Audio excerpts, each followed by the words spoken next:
Hello everyone, कैसे हैं आप सब। एक बार पुनः शिव कोचिंग क्लासेस पर स्वागत है। उम्मीद करता हूं आप सब अच्छे होंगे, मस्त होंगे, बेहतर होंगे। आप सभी की पढ़ाई बेहतर चल रही होगी। हम सुपर फास्ट बात करने हैं बच्चों।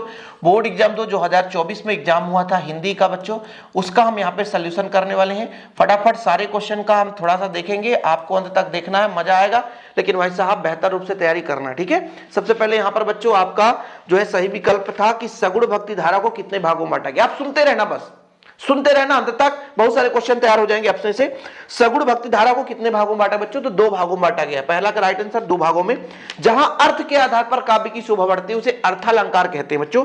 चूरन बेचने का काम कौन करता था, तो भगत जी करते थे। सौंदर्यकर मास्टर कौन सा विषय पढ़ाते थे बच्चों, मराठी भाषण पढ़ाते थे। मुझे भी किताब चाहिए में निपात शब्द क्या है, भी जो है बच्चों निपात शब्द है। भारत का पहला छापाखाना कब खोला गया, तो 1556 में खोला गया। रिक्त स्थान की पूर्ति करनी है। कवि जगजीवन का लिए फिरता है, तो जगजीवन का भार लिए फिरता है। जहां उपमेय को उपमान से श्रेष्ठ बताया जाए, जहां उपमेय श्रेष्ठ है वहां व्यतिरेक अलंकार है बच्चों, ठीक है। मुक्तिबोध उपन्यास के रचनाकार कौन है, जैनेन्द्र कुमार है, ठीक है। रचना के आधार पर वाक्य के 3 प्रकार होते हैं बच्चों। कितने प्रकार, 3 प्रकार के। आनंद यादव का मन कहां जाने के लिए तड़पता था बच्चों, तो पाठशाला जाने के लिए तड़पता था। वेब दुनिया है ना, नेट पत्रकारिता की शुरुआत हुई थी वेब दुनिया से, ठीक है। तो ये रिक्त स्थान वाले प्रश्न है बच्चों। थोड़ा जो क्वेश्चन मान लीजिए आपका यहां पे मैं प्रश्न पढ़ दे रहा हूं, उसका आंसर भी आपको मिल जाएगा, है ना। आपको भटकने की जरूरत नहीं पड़ेगी। सूर्योदय होने पर उषा का जादू टूटने लगता है, बिल्कुल सही है भाई साहब। सूर्योदय होने पर उषा का जादू टूटने लगता है, ठीक है। शब्द गुण की संख्या 3 होती है, शब्द गुण की संख्या, तो ये भी आपका सत्य है। पहला दूसरा सत्य है बच्चों। धर्मवीर भारती की रचना भक्तिन है क्या, नहीं, ठीक है। तो बताना है आपको भक्तिन किसकी रचना है, महादेवी वर्मा का है कि नहीं है, बताना है आपको कमेंट बॉक्स में। जो वीडियो को देख रहा है बताएगा जरूर। संभवतः बरसात हो, प्रश्नवाचक। संभवतः जहां है वहां बरसात हो, संभव की बात हो रही बच्चों, है ना। विस्मय हो रहा है, यहां पर प्रश्नवाचक कहां से हो जाएगा, ठीक है। ऐसा होता क्या बरसात होने वाली है, तो वो प्रश्नवाचक हो जाता। राखालदास बनर्जी 1922 में मोहनजोदड़ो आए थे, बिल्कुल सही है भाई, ठीक है। रेडियो श्रव्य माध्यम है, रेडियो को सुना जाता है, हाँ बिल्कुल सही है सर, रेडियो श्रव्य माध्यम है। ओके, चलते हैं अगले प्रश्न पर चलते हैं बच्चों, है ना। सही जोड़ी, सही जोड़ी में तो आप लोग ऐसे ही बता दोगे, कुछ है ही नहीं है ना। देखो प्रगतिवाद कब से माना जाता है बच्चों, तो 1936 से माना जाता है। खंड काव्य, यशोधरा क्या है, खंड काव्य है।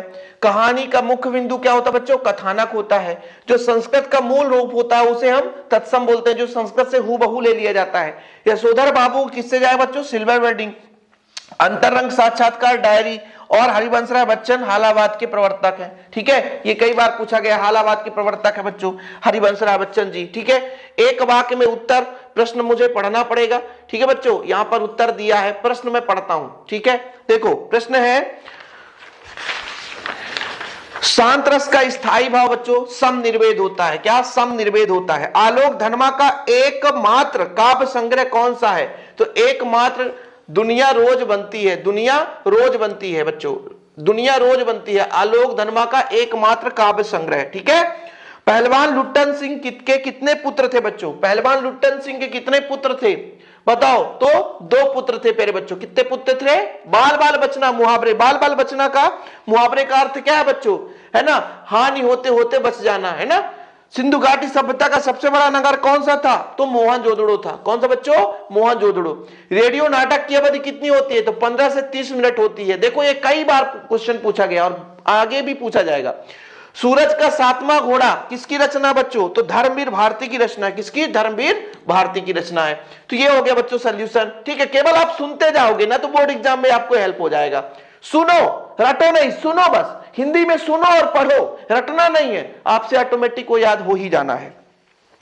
बच्चे किसके आशा में नीड़ों को झांक रहे होंगे, बताओ बच्चे। अभी मैं इसके पहले एक लेक्चर कराया था हिंदी का, उसमें बताया था बच्चे अपने माता पिता के आशा में नीड़ों को झांक रहे होंगे कि हमारे माता पिता कब आएंगे, भोजन लेके आएंगे, है ना। आपके माँ बाप भी बाजार जाते हैं तो आप भी सोचते हो कि माँ बाप कब आएंगे, बाजार से समोसे लाएंगे, रसगुल्ले लाएंगे, जो भी लाते हो, नमकीन लाएंगे, ये उम्मीद बनी रहती है। आज छोटा बच्चा है 4 से 5 साल का, 10 साल तक का, वो भी उम्मीद किया रहता है कि हमारे माँ बाप कब तक में बाजार से आएंगे और हमारे लिए बेहतर चीज लेकर आएंगे, ठीक है बच्चों। तो बच्चे चिड़िया के आने की आशा में नीड़ों को झांक रहे होंगे।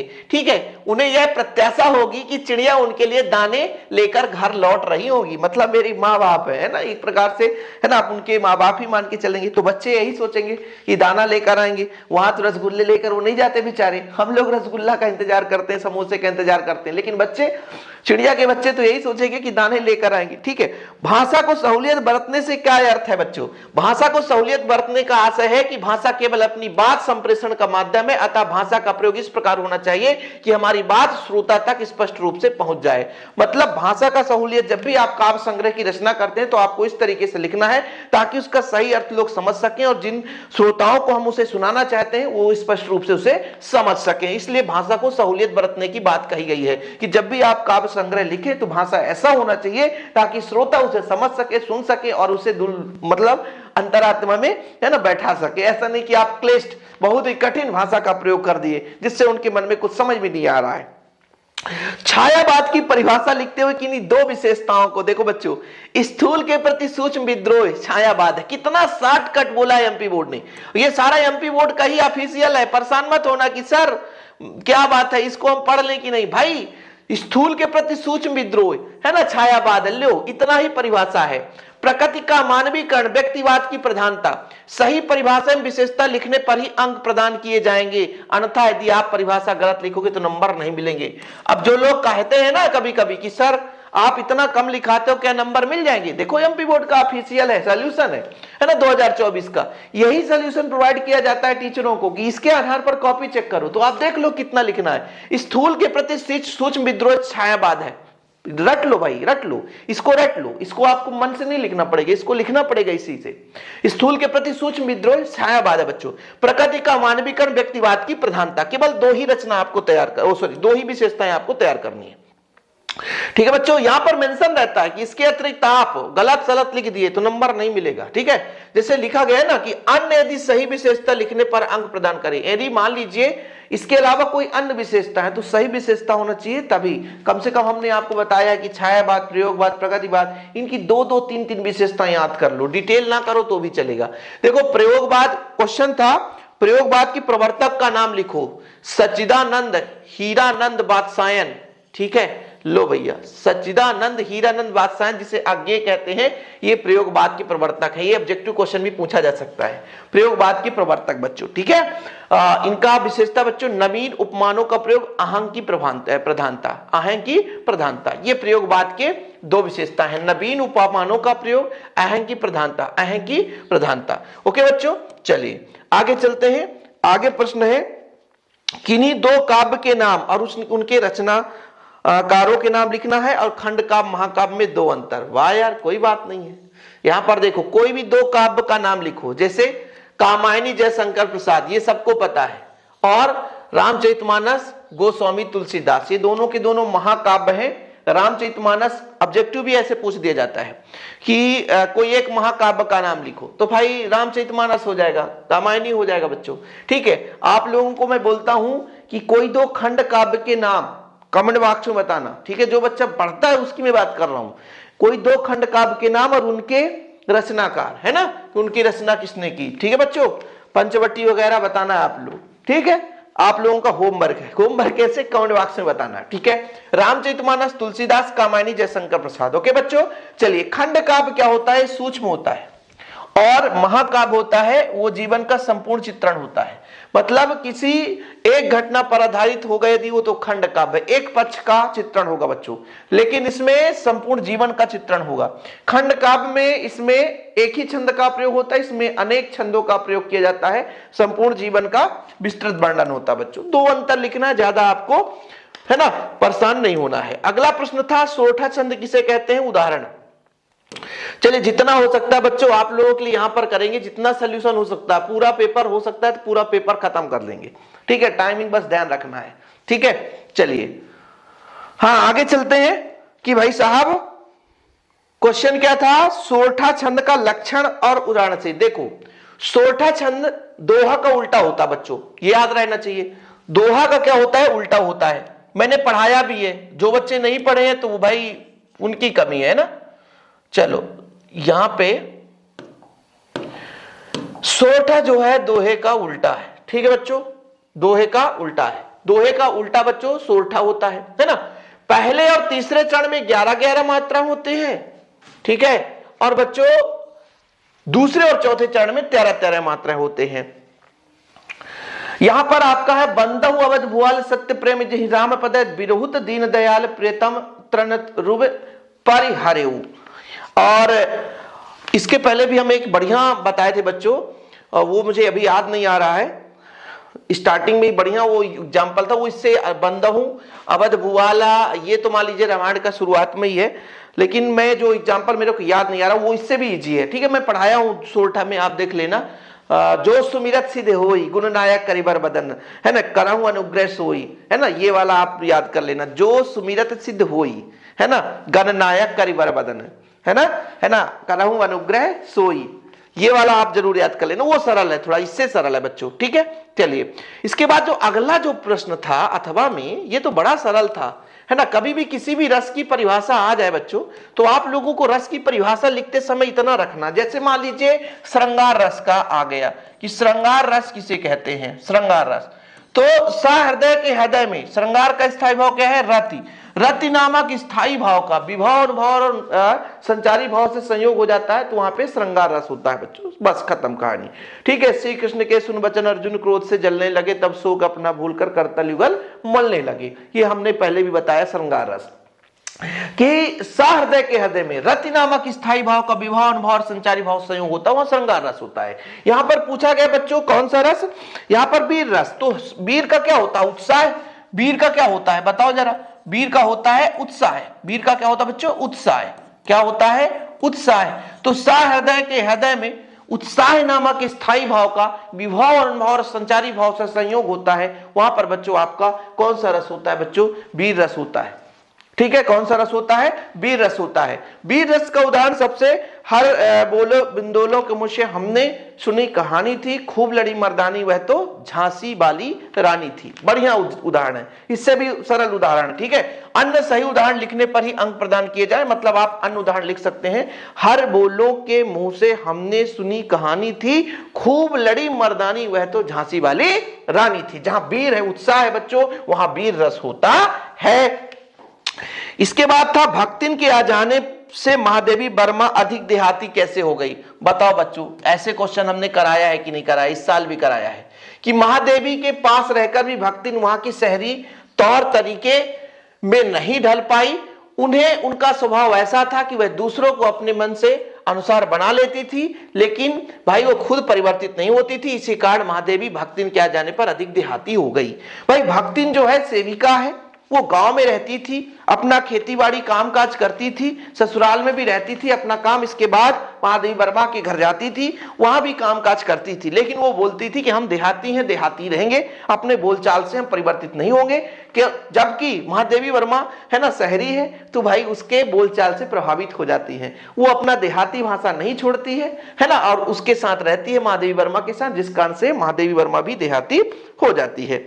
मनुष्यों की क्षमता किन बातों पर निर्भर करती है बच्चों, यहां पर मनुष्यों की क्षमता 3 बातों पर निर्भर करती है, शारीरिक वंश परंपरा, सामाजिक उत्तराधिकार और मनुष्य के अपने प्रयत्न, ठीक है बच्चों, मनुष्य के अपने प्रयत्न, इन 3 चीजों पर निर्भर करती है। रिवीजन कर लिया करिएगा आप लोग, है ना, फिर बाद में नहीं कहना कि सर आपने कुछ कराया ही नहीं। चलो ये देखते हैं भैया आगे का क्वेश्चन, कहानी और उपन्यास में 2 अंतर। देखो बच्चों, कहानी उपन्यास चाहे आप बढ़िया खंड बनाकर लिखो, चाहे 2-2 आप विशेषता लिख दो, वही चीज है कि कहानी में एक ही कथानक होता है और आकार जो होता है बच्चों छोटा होता है, ठीक है। कहानी में एक कथानक होता है और आकार जो होता है छोटा होता है, लेकिन उपन्यास में एक मूल कथानक के साथ अन्य छोटी छोटी कथा भी होती है, मतलब एक मूल कथानक हो गया और छोटी छोटी कथाएं होती हैं। कहानी वह कथात्मक लघु गद्य रचना है जिसमें जीवन के किसी एक स्थिति का सरस चित्रण होता है, लेकिन इसका आकार थोड़ा सा बड़ा होता है, जीवन के विस्तृत, जैसे खंड काव्य महाकाव्य की बात आ जाती है, तो एक छोटा रूप कहानी है, उसका बड़ा रूप उपन्यास है। तो कहानी में एक कथानक, उपन्यास में एक कथानक के साथ छोटी छोटी और कथानक कथा जुड़ी रहती है बच्चों, है ना। और जैसे आपने कहा कि इसमें लघु गद्य रचना है, जीवन किसी एक स्थिति का सरस चित्रण रहता है, लेकिन जो उपन्यास है बच्चों इसमें जीवन के, है ना, कई सारे खंडों का चित्रण रहता है, इस कारण से इसका आकार भी थोड़ा सा बड़ा होता है, कोई प्रॉब्लम बच्चों? नहीं। जीवनी और आत्मकथा, जीवनी क्या है? जीवनी किसी महान पुरुष के आधार पर लिखा जाता है ना, महापुरुष के जीवन पर आधारित होता है बच्चों। लेकिन जो आत्मकथा होता है अपने जीवन की कथा होती है। अब आप बताओ, अपने जीवन की कथा लिखोगे तो जब तक जीवित हो तब तक का लिख पाओगे, तो छोटा ही रहेगा। लेकिन किसी के जीवन के बारे में लिखोगे तो उसके जन्म से मरण तक का वर्णन होगा, ठीक है कि नहीं? तो उसमें जो है जीवनी सत्य घटनाओं पर आधारित होता है। आत्मकथा काल्पनिक भी हो सकता है, हम सोच के भी लिख सकते हैं, वो आत्मकथा है, हमारे द्वारा लिखी गई कथा आत्मकथा है। लेकिन जीवनी, जैसे मान लीजिए गांधी जी के बारे में लिख रहे हैं तो गांधी जी का पूरा चित्रण करेंगे और एकदम बिल्कुल सत्य पर आधारित घटना होगा, सत्य घटनाओं पर आधारित रहेगा, ठीक है बच्चों? कोई दिक्कत? आत्मकथा में लेखक अपनी कथा कहता है ना, और आत्मकथा काल्पनिक भी हो सकती है। लेकिन जीवनी जो होता है बच्चों, महापुरुष के बारे में लिखा जाता है और सत्य घटनाओं पर आधारित होता है। अगला प्रश्न था बच्चों, निपात शब्द का अर्थ बताते हुए कोई दो निपात शब्द लिखिए। निपात शब्द किसे कहते हैं उसका अर्थ बताना है। जो बच्चों जोर दे दे, है ना, ताकत दे दे, है ना, उसे हम निपात शब्द कहते हैं। शब्दों के अर्थ पर बल देने के लिए जिन शब्दों का प्रयोग किया जाता है वो निपात शब्द कहलाते हैं। यानी कोई वाक्य है बच्चों, है ना, वाक्य है, और वो वाक्य में एक ऐसा शब्द होगा जो दूसरे शब्द को बल देगा। जैसे तुम्हें भी जाना चाहिए, जाना चाहिए। अब तुम्हें जाना चाहिए तो साधारण हो गया, लेकिन तुम्हें भी जाना चाहिए, तुम्हें भी जाना चाहिए, तो जब भी शब्द आ गया थोड़ा सा और प्रभावशील हो गया। भाई तुम्हें जाना चाहिए लेकिन तुम्हें भी जाना चाहिए, तो जब भी शब्द आ गया ज्यादा प्रभावशाली हो गया, है ना। तो ये बल दे दिया, एक शब्द दूसरे शब्द को बल दे दिया बच्चों, क्या दे दिया? बल दे दिया, ये बल प्रदान किया, तो इस बल के कारण ये निपात शब्द कहलाया, ठीक है। कि शब्दों के अर्थ पर बल देने के लिए जिन शब्दों का प्रयोग किया जाता है वो निपात शब्द कहलाते हैं, जैसे ही, भी, तो ये सब क्या है बच्चों? निपात शब्द हैं। अगला प्रश्न है, राष्ट्रभाषा की किसी दो विशेषताओं को लिखिए बच्चों। राष्ट्रभाषा क्या है? जब किसी भाषा को समस्त राष्ट्र की भाषा मान लिया जाता है वो राष्ट्रभाषा कहलाती है। राष्ट्रभाषा वह व्यापक रूप है जिसका व्यवहार समस्त राष्ट्र में होता है। खत्म कहानी, ज्यादा कुछ है नहीं राष्ट्रभाषा के बारे में, है ना। इनकी मैराथन क्लास लेके आऊंगा मैं, भाषाओं के आधारित मैं बहुत सारे क्वेश्चन कराऊंगा बच्चों। शुद्ध वाक्य करना था। यहां पे प्रश्न दिया था, राम ने अयोध्या आ जाना, ऐसा था, राम ने अयोध्या आ जाना, जबकि भैया राम अयोध्या आ जाना क्या बोलेंगे भाई? जैसे तुम बेटा कल घर आ जाना, ठीक है, तुम कल बाजार चले जाना, तुम विद्यालय चले जाना, विद्यालय से आ जाना। लेकिन क्या बोला? राम ने अयोध्या आ जाना, राम तुम अयोध्या आ जाना, ऐसे बोल सकते थे, राम अयोध्या आ जाना, ये हो जाएगा, राम अयोध्या आ जाना शुद्ध वाक्य है बच्चों। ललिता एक फूलों की माला, अब देखो एक फूलों की माला, फूलों की एक माला कह सकते हैं, लेकिन एक फूल कह सकते थे, लेकिन एक फूलों, एक भी लगा है, बहुवचन भी लगा है, तो गलत हो जाएगा।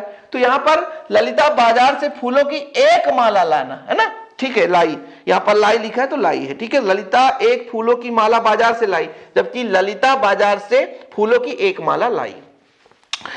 फिर बच्चों संयुक्त वाक्य परिवर्तन था, तो ये तो ठीक है, चलिए कोई बात नहीं, वाक्य परिवर्तन है इसका, है ना। तो ये क्वेश्चन आप लोग, है ना, वाक्य परिवर्तन तो आसानी से कर लोगे।